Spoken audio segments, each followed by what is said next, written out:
So a lot of people like to talk about search engines like Google and YouTube ranking content based on quality, and they turn out phrases like content is king. And more often they don't provide any actual context for what defines quality content and how to measure the true quality of your content. They also never seem to tell you how to take those indicators and then apply them again to future content and create informed digital marketing strategies. Measure success and then learn from that success. Measure failure and then learn from that failure.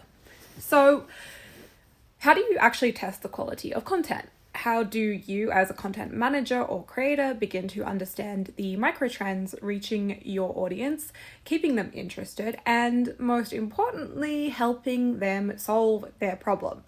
Hint: the clues are in the content you already have published. Your content is already full of data regarding success and failure, and so is your niche or industry at large. So, what are the best metrics to track the quality of your current content and identify areas of improvement? Step 1. Research SEO benchmarks for your industry or niche and apply them to your content. That's the stuff that's currently live. Then, review the following metrics. These are my 3 key metrics. Time spent on page. This is also watch time or session time. 2 is click-through rate.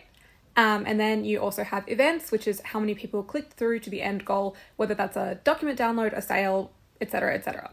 Your website or page or video serves a purpose to solve the user's problem. You should want to do that in the easiest way you possibly can. Don't make it difficult. Don't make users wander through sales pitches or photos of your kids on holiday, cooking blogs. Just solve the issue as quickly and best as you can.